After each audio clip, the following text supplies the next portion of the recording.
Learning objectives. After completing this module, learners will be able to understand the different attribute of poverty, comprehend various dimensions in the perspective of concept of the poverty, understand the extent of the definition of the term of poverty, learn different situations of rural and urban poverty and different situations of those people. Learn about different ways how the poverty in India has been identified in different times. Learn about chronic churning, occasionally and transient poor in the Indian periphery. Learn about the poverty line and critically examine the concepts of measuring poverty in India. Understand the different causes and effects of poverty in rural and urban perspective.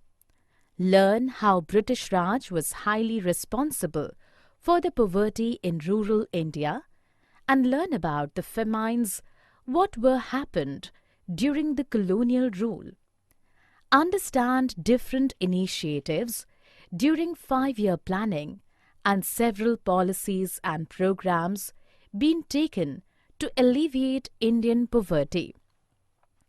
Understand the different aspects after independence, how the policies of Government of India could not find the desired results to alleviate poverty.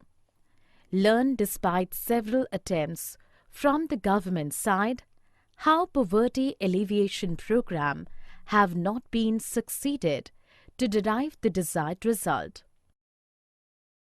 Who are the poor? Poverty and the poor. When people living in poverty are asked to identify their priorities, care for the environment, or the need for sustainable development are rarely at the top of their lists. Housing, feeding and clothing the family, education for their children, and care in their old age are much more significant concerns.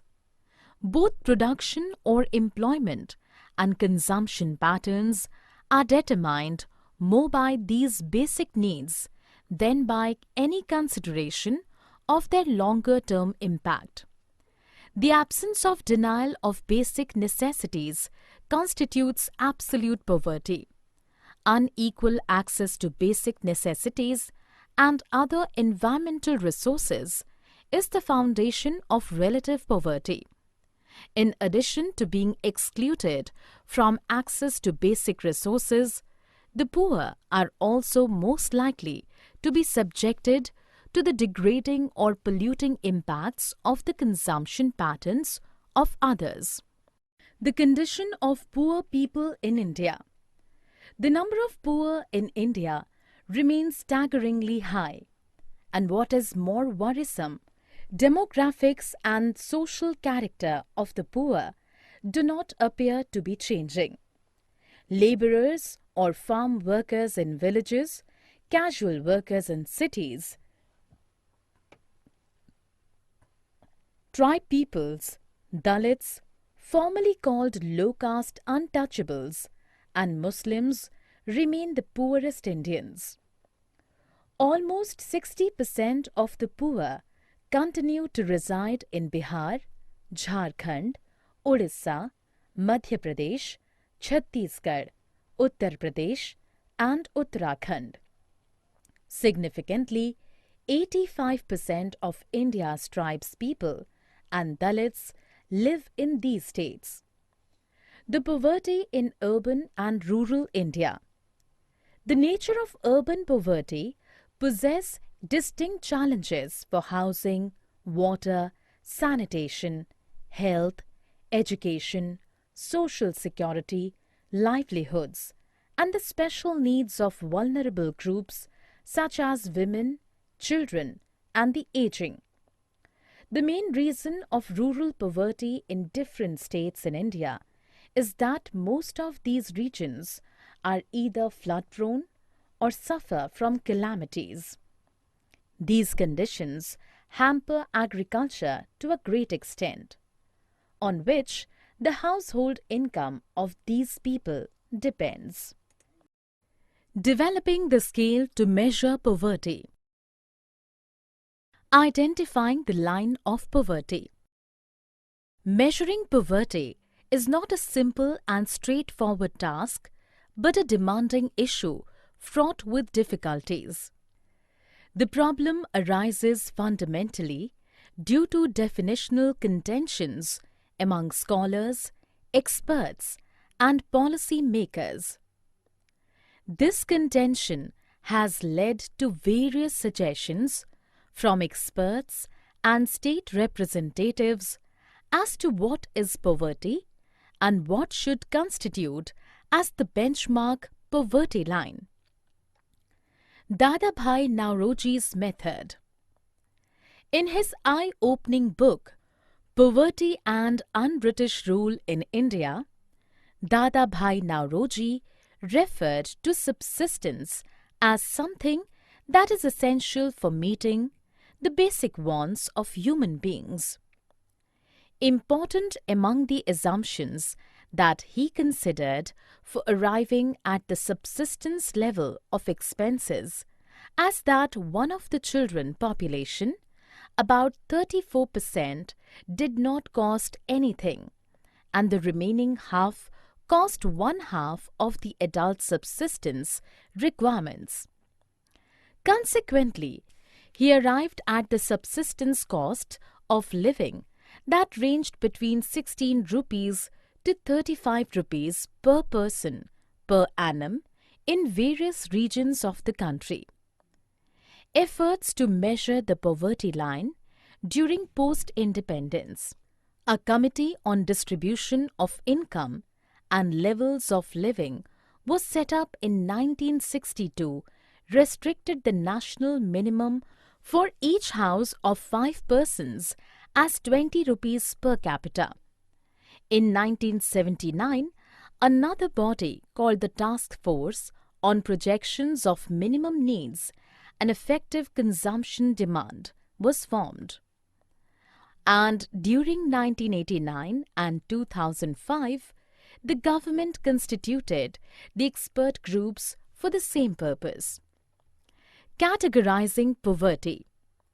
In the categories, there are the people who are always poor but may sometimes have a little more money, like the casual workers, so they are grouped together as the chronic poor.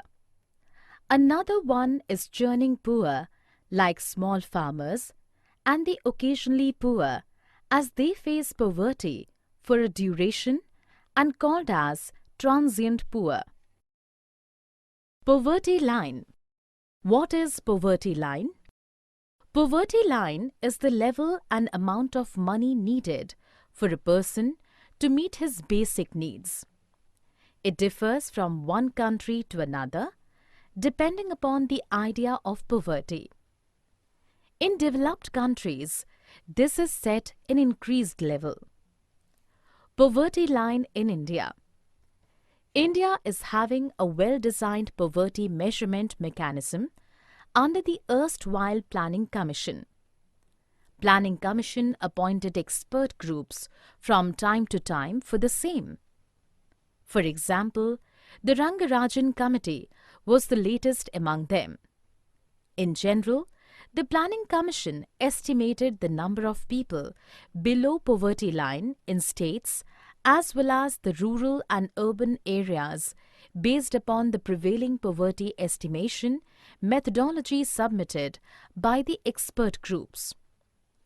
As per calorie intake in 2011-2012, the poverty line was defined in rural areas as consumption worth 816 rupees per person, that is 2400 calorie in a month. The same was calculated for urban people as 1000 rupees, that is 2100 calories. On the other hand, The distribution of person per thousand number of persons within each monthly per capita expenditure or MPCE bracket obtained by the NSS Consumer Expenditure Survey. Methodology for constructing the poverty line. The concept about minimum consumption, standards and consumption levels have been changed based upon the recommendations on the various expert groups or task forces. Minimum standard of living is thus expressed as the basket of goods and services commonly used by the people. Based on this consumption pattern, the expert groups estimate the minimum consumption levels and the income needed to obtain these goods and services in both rural and urban areas. This income level then acts as the poverty line. The number of poor people in India. Trends in poverty in India 1973 to 2012. The estimates of poverty made by the Planning Commission from 1973-74 to 1999-2000 as given in the national level and for various states depicted that they could not be quite comparable to those of the earlier years, as the questionnaire used for the survey was changed. Therefore, the decline in poverty ratio in 1999-2000 is highly controversial. National Sample Survey Organization or NSSO data and estimates. The percentage of below poverty line or BPL population in the urban areas in India has declined from 32.4% in 1993-94 to 25.7% in 2004-2005, based on Uniform Recall Period. The NSSO 61st round shows that urban poverty has registered a decline in percentage terms. However, it has increased in absolute terms by 4.4 million persons. The fact is that the number of urban poor is rising continuously since 1973-74 as per the Uniform Recall Period. The National Family Health Survey or NFHS results reveal improvement in the nutritional indicator of persons in the age group 15 to 49 years. Both men and women with less than normal BMI have reduced since 2005-2006 to 2015-2016 substantially. Population under below poverty line state-wise. According to the Modified Mixed Reference Period or MMRP concept proposed by World Bank in 2015, India's poverty rate for period of 2011-2012 stood at 12.4% of the total population. As per the methodology of the Suresh Tendulkar Committee report, in 2009-2010, the population below the poverty line was 354 million, 29.6% of the population, and that in 2011-2012 was 269 million, 21.9% of the population. According to the Asian Development Bank, there are still 21.9% of the population who live below the national poverty line. The causes of poverty in India. The causes and effects of poverty. For the reasons of social, economic, and political inequality, social exclusion, indebtedness, and unemployment, and unequal distribution of wealth, the poor people have become the victim of caste, religious, and other prejudiced practices for long.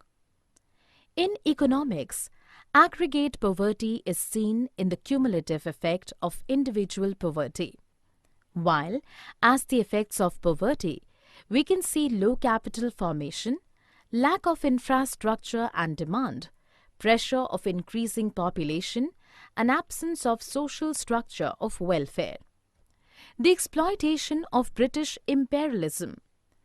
We know the British imposed a policy of one-way free trade on India after 1813, and the invasion of British manufactures, in particular cotton textiles, immediately followed. Indian goods made with primitive techniques could not compete with goods produced on a mass scale by powerful steam-operated machines. Moreover, British Raj imposed heavy taxes on the farmers, and they helped many rural money lenders to become as landlords so they could be rich. During British era, despite of exporting of food grains to other countries, two big famine were happened when more than 50 millions of people died. The situation after independence. After independence, although several attempts were taken to decrease the number of poor people in the country. Besides, in order to see the development of industries and service sector, the process of farming had not been charged as per its desired limit. After new economic policy being taken in India in 1990, the foreign companies got the chances to enter into the economy of the country. It resulted in worse to the situation of the existing poor people and the gross poverty line of the country too. Policies and programs towards poverty alleviation. The Planning Commission's initiatives. The 5-year plans immediately after independence tried to focus on poverty alleviation through various sectoral programs. The first 5-year plan focused on agriculture production as a way of addressing poverty, while second and third plans focused on massive state-led investments for employment generation in public sector. While these policies did some policy generation, they did not have enough strength to have a sweeping effect. Different policies and programs. Various programs as taken in different times can be mainly grouped into 1. Wage employment programs, 2. Self-employment programs, 3. Food security programs, 4.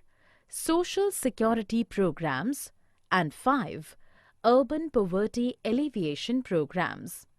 In order to achieve these goals, several programs have been taken up. They are 1. Jawahar Gram Samriddhi Yojana or JGSY, 2.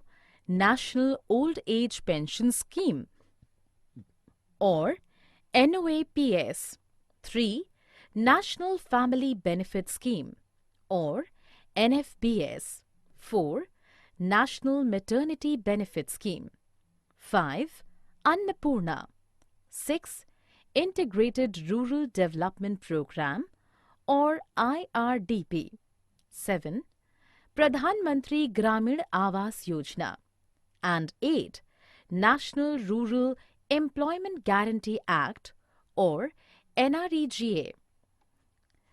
In order to expand self-employment and wage employment programs, Rural Employment Generation Program or REGP, Prime Minister's Rozgar Yojana or PMRY, and Swarna Jayanti Shahri Rozgar Yojana or SJSRY were taken up.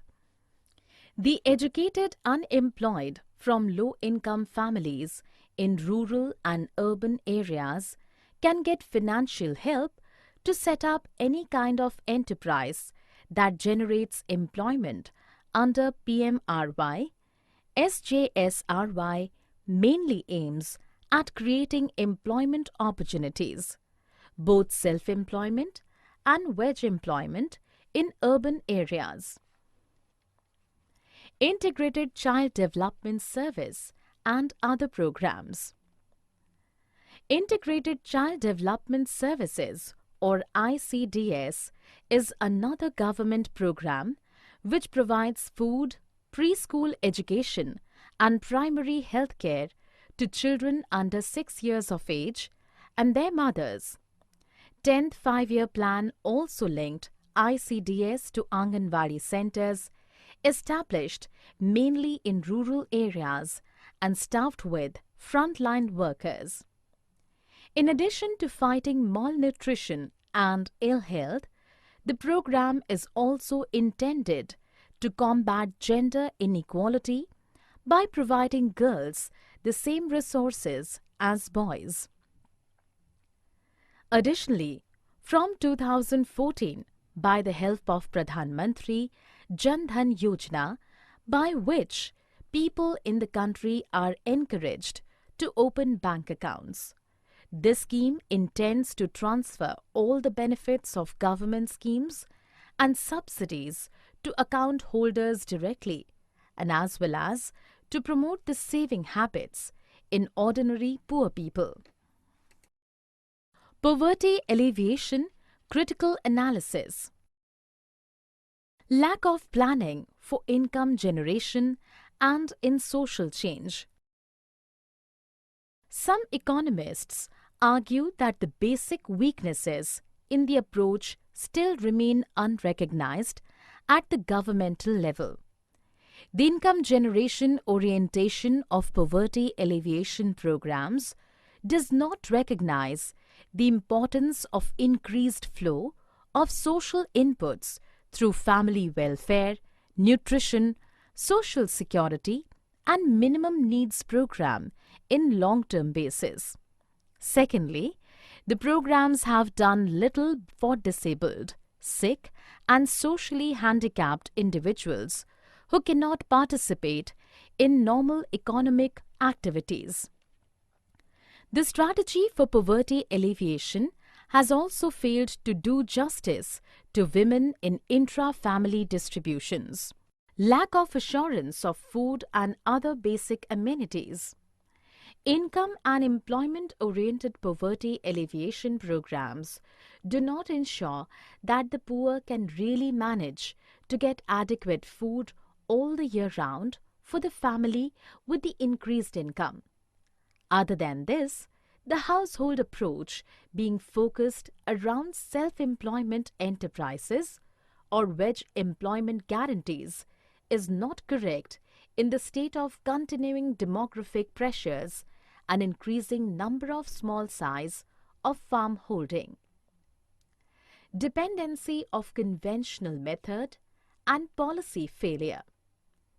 Many rural poor depend on natural resources for their livelihood.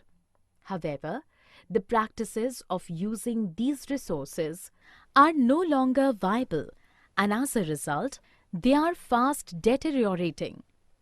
The government should have taken into consideration the implications of this environmental decay, which unfortunately was not taken care of in the past. The government has failed to make necessary changes in anti-poor laws and policies. These laws and policies harm particularly the tribes who depend on non-timber forest products for their subsistence and cash income. Finally, the poverty alleviation programs often ignore the consequences of the earning activities of the poor in terms of occupational health hazards and adverse ecological consequences. Summary. Let us summarize what we have learned. In order to see different dimensions of the poverty, we need to see its various indicators like level of income and consumption, social indicators, indicators of vulnerability to risks and socio-political access. When the number of poor and their proportion is compared, we will have an idea of different levels of poverty of people and their distribution between states and over time. The per capita consumption expenditure level, which meets the average per capita daily requirement of 2,400 calories in rural areas and 2,100 calories in urban areas, along with a minimum of non-food expenditure, is called poverty line or absolute poverty. The number of poor in India and their proportion to total population has declined substantially. For the first time, in the 1990s, the absolute number of poor has declined. Along with poverty alleviation program, government has taken several social security program where old people, women and children of the poor families have been taken care of. It has been seen that majority of rural population living in rural areas, and they do usually casual or unskilled jobs. In order to measure the poverty, the income and expenditure oriented approach would not consider other important factors which are effective in the society. For many decades, the governmental approach is restrained inside three basic patterns, which are growth-oriented development, specific poverty alleviation program, and meeting the minimum needs of the poor. In the government initiatives, we can seek the lack of usability in order to transform the ownership of the assets and processes of the production and to meet the basic amenities of the poor.